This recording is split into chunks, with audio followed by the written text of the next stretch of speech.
сиздер катышып аткан 8-9 класстын балдары үчүн өспүрүм курактын өзгөчөлүктөрү деген тема атайын тандалып алынды. Мектептин мугалимдер жамааты же болбосо педагогикалык состав тарабынан бала тарбиялоого карата сунуш пикирлерди айтуу биздин миссияга кирет. Ошондуктан сиздер менен пикир алмашып жана ой бөлүшкөндө бул биздин жеке тажрыйбабыздан эмес, бул окумуштуулардын пикири экен деп билиңиздер. Урматтуу ата-энелер, бала тарбиялоо жөн эле тамаша, жеңил желпиш эмес экен. Бул өтө татаал тапшырма экендигин баарыбыз сезип турабыз. Эми өткөл куракта балаңыз кандай болуп атат дейт. Могу кичинекей мышыкты карасаңар, кандай сүйкүмдүү. Силердин балдарыңар ушундай тил алчак мышык болчу. Кичинекей силерге эркелеген мышык болчу. Азыр мондай кирпик айланып калды. Ушундай айланып атабы? Ушундай айланат. Себеби бул өзүнүн өспүрүм курактын өзгөчөлүктөрү. Ушундай жакшынакай тил алчак мышыктан тикенек кирпиги айланып бараткан учуру болуп эсептелет. Бул өткөл курактагы баланын абалы дейт. Өспүрүм курак 11 жаштан 15 жашка чейин созулат дейт. Ар бир баланыкы өзүнчө болот экен. Баланын организминде өзгөрүү, жетилүү процесси жүрө турган курак экен. Бул өспүрүм курактын жетишээрлик белгилүү бир мезгили жок экен. Бүт балдардыкы ушунча жашка чыкканда болот деп айта албайт экенбиз. Кээ бирөөнүкү 11 жашта болуп, 12 жашта бүтсө, кээ бирөөнүкү 12 жаштан баштап 13 жашка чейин, кээ бирөөнүкү 4 жылга чейин созулушу мүмкүн экен. Ошондуктан бир бала менен бир баланы салыштырбашыбыз керек экен. Кээде ата-энелерде бар да, бул бир тууганы деген 2 жыл болду эле переходной возраст, мунуку көпкө чейин созулду деп айтышыңар мүмкүн экен да. Же болбосо мунуку мен байкабай калдым эле, мунуку көпкө чейин созулду дешиңер мүмкүн экен. Ошондуктан бир бала менен бир баланыкы бирдей өтпөйт дейт. Буга атайын мына психологдор айтып атат. Жетишээрлик белгилүү бир мезгили жок дейт. Бул мезгил балдар үчүн да, чоңдор үчүн да кыйыныраак өтөт дейт. Өспүрүм куракты созулган кризис деп аталышат дейт.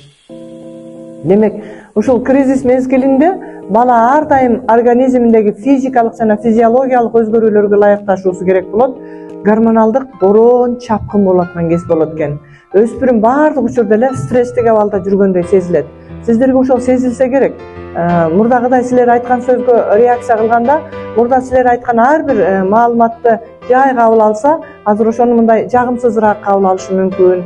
Бул мындай табигый эле көрүнүш экен да, силер аны туура эле түшүнгүлө. Ал сиздерди жаман көрүп же сиздерге болгон балалык сүйүүсү жоюлуп кеткенден эмес. Ал жөн гана ушул курактын өзүнүн өзгөчөлүгү деп билелик. Физикалык жактан мен деген жаңы образ пайда болду дейт. Сырткы келбетине карата кызыгуусу кескин күчөйт. Күзгүнүн астында көбүрөөк турат, арыктагысы келет, чачынын прическасын өзгөрткүсү келет, же болбосо имиджин өзгөрткүсү келет, ушундай абалга келе баштайт экен. Мурда көңүл бурбай эле силер эмне кийим алып берсең кие беришчү, туурабы? Азыр уже башка кийимдерди кийгиси келе баштайт экен. Бала сырткы келбетинде кездешкен кемчиликтерине алган эмес, жалган эле кемчиликтерди таап сарсана боло берет экен. Өзүндө жок кемчиликтерди издей баштаган учур болот дейт. Ага албетте ата-энени күнөөлөгөн учурлар болот дейт. Сиз эмнеге мени мындай кылып төрөгөнсүз? Эмнеге мен мындай көзүм мындай, мурдум эмнеге мындай чоң болуп калган, же кичинекей болуп калган деген ар кандай сөздөрдү айтышы мүмкүн дейт. Бул алардын ошол кездеги өздөрүнүн сырт келбетине карата өздөрүнүн ойлоп тапкан жалган сарсаналары боло бериши мүмкүн. Кыймылынын эпсиздиги, бетинин түзүлүшүнүн туура эместиги, балалык тазалыгынын жоготуп жаткан терисиндеги өзгөрүүлөр, ашыкча салмагы же арыктыгы баары капа кылат экен баланы. Ал эмес кээде өзүн башкалардан кем сезет, түнт болот, алган эмес невроз да болушу мүмкүн экен. Ошол өзүнүн ошол кездеги абалын башкара албай, ар түрдүү диагнозго туура келген стресстен депрессияга бир кадам деп коет. Стресс болуп отуруп, ал эгерде ошол учурда туура чара колдонбосо, стресстен депрессияга өтүп кетет. Депрессия бул диагноз, стресс абал болуп эсептелинет. Ошондуктан балдарга ушул кезде биз көбүрөөк жардам беришибиз керек болот экен. Өспүрүм өзүнүн чоңойгондой сезгендерин кантип билдирет сиздерге? Баардык чоңдорда, курбалдаштарда ага кичиндей баладай эмес, чоң адамдай мамиле кылуусун каалайт. Сиздер мурдагыдай эркелетип, мурдагы кичинекей кезиндегидей чекесинен сылап, же болбосо мурдагыдай эле атын эркелеткен ат менен айтсаңар ага жакпайт экен. Ал өзүн чоң адамдай сезет экен. Демек ага чоң адамдардай мамиле кылуусун каалашат дейт.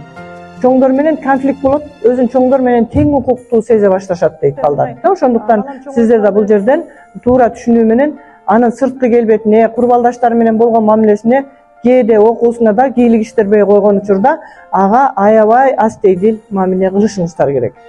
өздөрүнүн тандоосу, баалоосу, көз карашы пайда боло баштайт. Мурда сиздер алып берген кийимдерди кие берчү, сиздер каалаган прическаны чачына жасата берчү. Азыр өздөрүнүн каалоосу, өздөрүнүн тандоосу боло баштайт. Аларды дагы уга билишибиз керек болот. Өспүрүмдөрдүн психофизикалык өнүгүүсүндө эмнелер пайда болот? Кызыкчылыктар өзгөрө баштайт. Экинчиси, мурдагы авторитеттерине сын көз караш менен карай башташат. Окуудагы өздөштүрүүнүн көрсөткүчтөрү төмөндөшү мүмкүн. Баардыгыныкы эмес дейт. Айрымдары бул мезгилди мурдагыдай эле үзгүлтүксүз, ошондой эле кандай окуса ошондой эле өткөрүшү мүмкүн дейт. Кээ бирөөнө ооба ушундай терс таасирин тийгизип, анын өздөштүрүүсүнүн көрсөткүчтөрү төмөндөп калган учурлар кездешет дейт. Өтө чарчай башташат дейт. Өтө тез чарчаган учур кездешет. Эмоционалдык туруксуздук байкала баштайт дейт. Ал эч нерсе болбосо деле болгону гана эмоционалдык туруксуздук, ошо кечинде өзүнүн эле маанайы түшүп калган учур болушу дагы мүмкүн. Ошондуктан сиздер да өзүңүздөрдүн аяп ушундай абал боло тургандыгын билишиңиздер керек экен. Туугандар менен мамилеси солгундай баштайт. Бул естественный процесс, табигый процесс экен.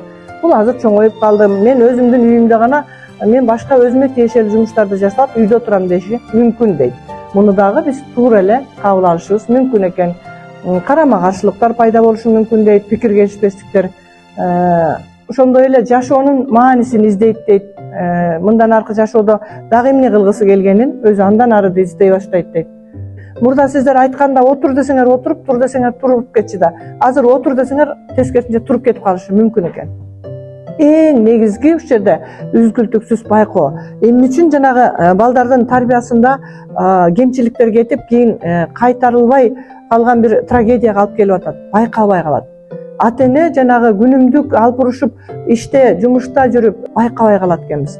Баланын кантип жаман жолго барып кеткенин байкабай калган учур дейт. Ошондуктан урматтуу ата-энелер үзгүлтүксүз байкоо жүргүзүп турушубуз керек. Анан сиздер үчүн атайын сунуштар берилип атат. Биринчи, балаңыз менен олуттуу маселелерди да ачык сүйлөшүүгө аракет кылыңыз.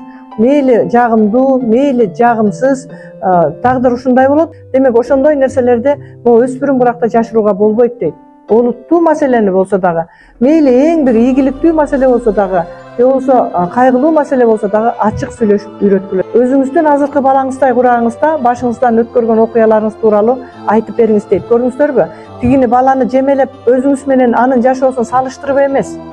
Жөн гана окуя катары өзүңүздөрдүн сиздин ушул 8-класста, 9-класста окуп жүргөндө сиздердин мектепте кандай окуялар болгондугун бир жагымдуу маанайда айтып берсеңиз болот экен. Же болбосо балаңыз менен баарлашууга ачык болуңуз. Эгер сиз бир нерсени билбесеңиз же бир нерседен шектенсеңиз да, аны айтуудан тартынбаңыз. Билбеген нерсени балага билбейм деп эле айтып коюшубуз керек экен.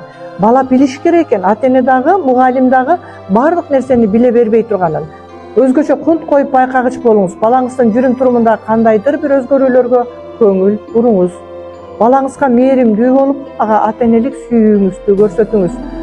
Балаңыздын сизге керектүү нерсени жасашын кааласаңыз, ал муну кааларын текшериңиз дейт. Убактыңыздарды бөлүп келгениңиздерге терең ыраазычылык билдиремин. Ар бириңиздердин ушу балдарга кылып аткан могу убакытты бөлүп, ушул жумуштан кийин чарчаганыңарга карабай келип атканыңар баары бир эмгегиңер кайтат деп ишенемин. Талыкпаган эмгек кылбасаң бактылуу болбойсуң. Сиздер мына азыр эмгектенип ушу бүт убактыңарды коротуп балдарга келип атасыздарбы? Мунун баары бир акыбетте кайтат болуш керек. Мен сиздерге ошондой бактылуу ата-энелик жашоону каалаймын. Ишибиз мындан ары ийгиликтүү болсун.